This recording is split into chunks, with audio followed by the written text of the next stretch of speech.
Welcome to Recap Our Studio. A phone charger was stomped on by this guy. His blood experienced this change. When Ray heard that a gang of armed men had taken over a building, he was a soldier on duty in Kenya. It seems that a sensitive hostage scenario was also present.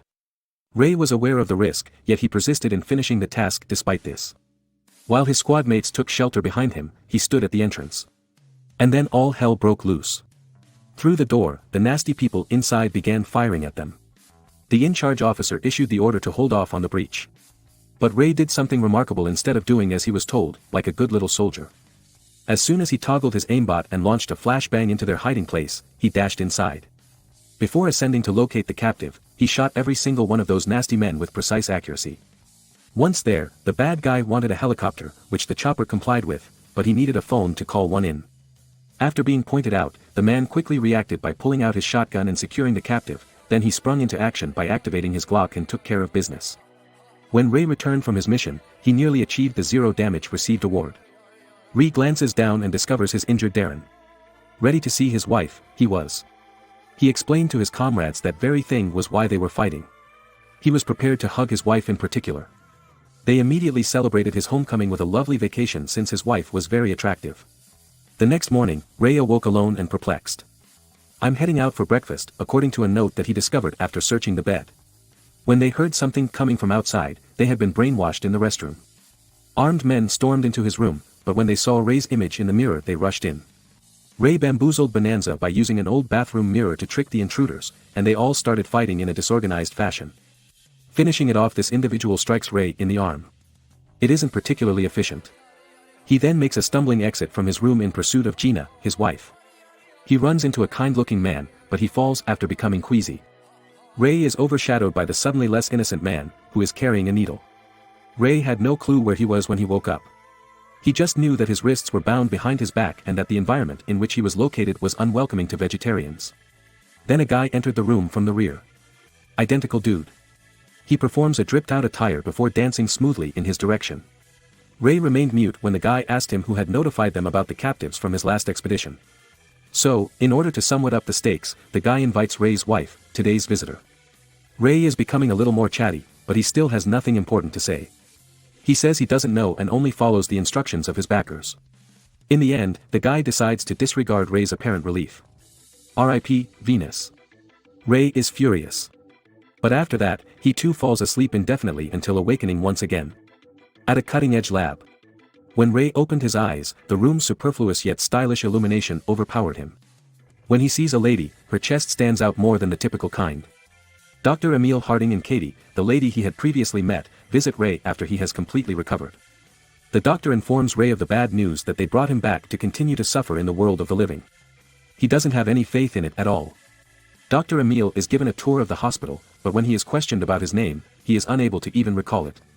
Here, robotic technology for the military is created, including exoskeletons and prosthetic limbs. He points to a room filled with equipment that seemed to belong in a sci-fi movie laboratory.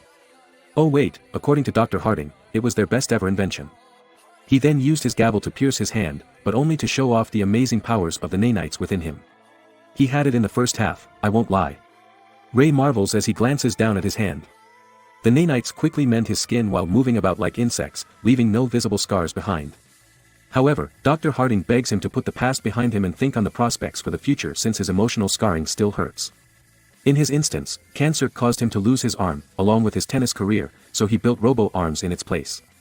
This is when Dr. Harding grabs a cooler and gets set to meet some other augmented troops who are as odd as he is.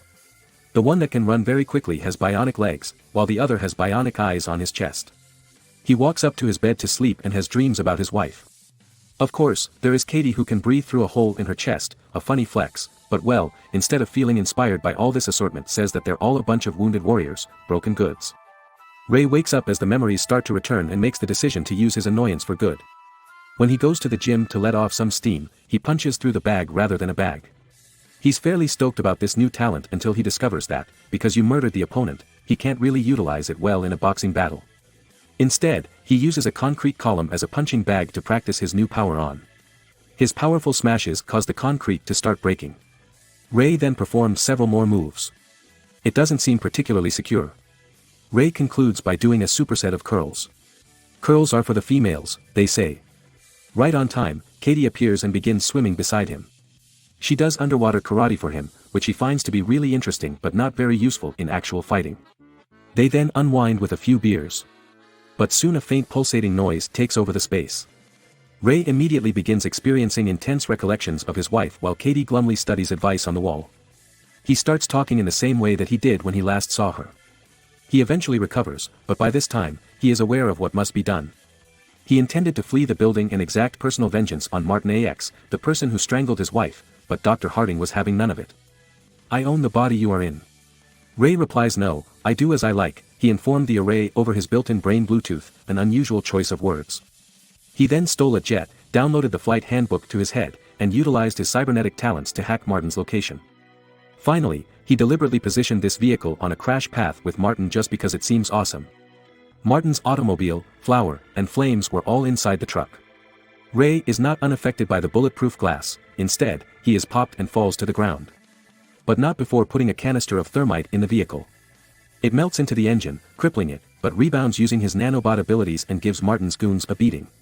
He makes the other man's arms bend backwards, and even Martin exclaims, "Whoa, that wasn't gold."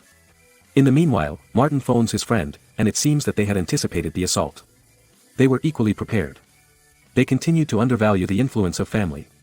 Then, in some fantastic slow-motion action scenes, we witness people fighting and firing while coated in flour. Very cool. After dealing with those men, Ray returns his focus to Martin.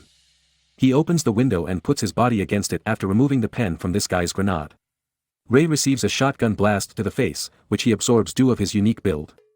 "I can assist you if this is a mistake," Martin begs Ray as he cowers in dread. However, Ray rarely hears him. He knocks Martin to the ground out of rage. After completing his mission of retribution, Ray returns and is met by his fellow troops. He informs Katie that he has finished what has to be done. Interestingly, Katie claims to be really perplexed. They all walk away from the explosion without turning around after Ray inquired with what then don't impose a brace vehicle. Since it looks good that way. Ray attempts to stand up in the lab when we arrive, but his motor abilities are impaired. Oh, Dalton starts outlining the details of how this arrangement really works. He despises being a babysitter, but this is always his favorite part, you see. He informs him that Gina is still alive as he leans into the arrays of a year. Ray is unable to communicate, but his eyes convey a lot. Ray's recollections, according to Dalton, are false, and they use his vengeance to kill their targets. He resembles a dangerous wind-up toy soldier. His memory is being erased. Dr. Harding is seen as we pan over. When Katie stated "I'm done too," he confronts her for deviating from the plan. We discovered that her breathing would be switched off if she had to leave this institution. She is reminded that she made this decision. But she just wishes Ray had the option to Katie is fired, and we later find out that the complaints brought about Katie's behavior at work are really coming from her former co-workers.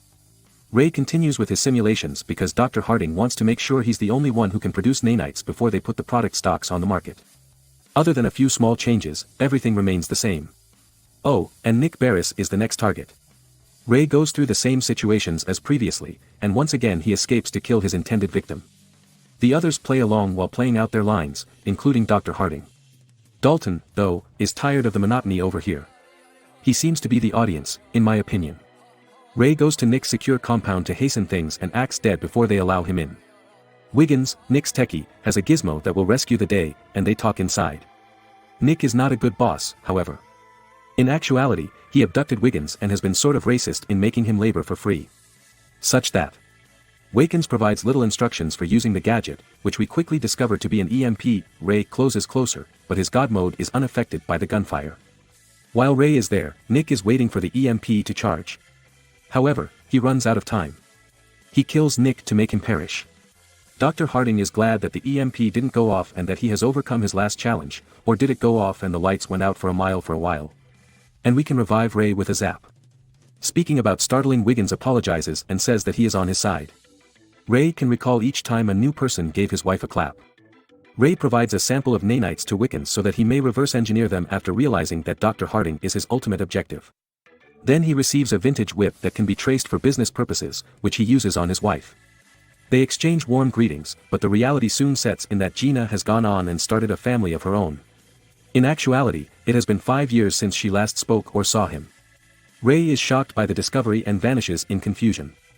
Ray departs and begins to drive across the city when suddenly, he is hit by a truck so severely because the super soldier's pals have turned on him, and they are hunting him down since Dalton has always been rude. Father Longlegs Dalton runs off quickly, and I-Man follows after using some drones to capture a bird's eye view once he has caught up. He fires several anti-nanite shots at the array. They reduce the muscular python arm of the array to a little noodle. He pulls out a revolver in revenge, hides behind a police vehicle, and begins firing. The F-produce is admirable, but his flank was exposed. He is symbolically and practically stabbed in the back. It wasn't a knife, however. Dr. Harding can reconnect and disconnect Ray thanks to the Wi-Fi dongle. Return to the lab. When Katie tries to preempt the work of bringing down Wiggins, the good doctor puts her in her place by stopping her breathing. Without any other choice, Katie submits. She arrives to Wiggins' hiding place and uses sleeping smoke to put him to sleep. She then assaults these mature guys in order to demonstrate the reality of equality.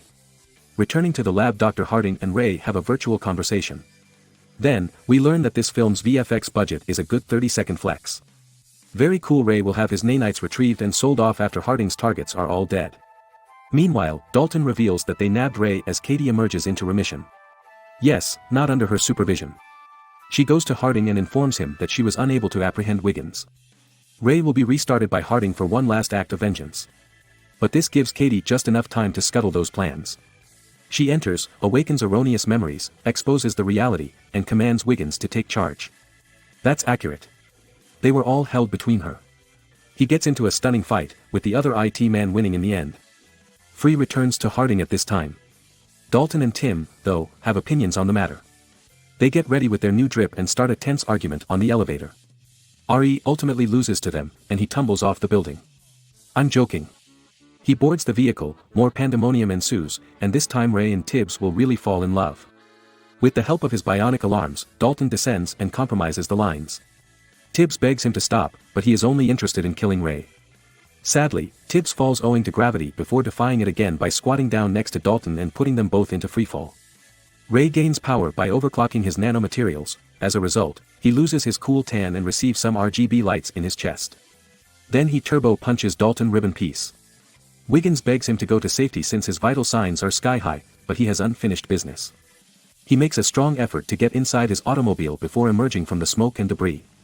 Ray is reminded by Harding that he is the only one who understands how to operate the nanites and that without him, he would not be able to survive. Ray's march remains steadfast, so Harding fires a grenade at him. As Harding prepares to fire the second shot, the explosion scatters the nanites and causes the battery to run low. He shoots again, but before the bullet could hit him, a cloud of nanites sprang up and destroyed it. He has run out of juice, however. Harding declares victory but doesn't hoist the explosive immediately. The object falls exactly where he drops it. Imagine it happening. He surely doesn't make it out of this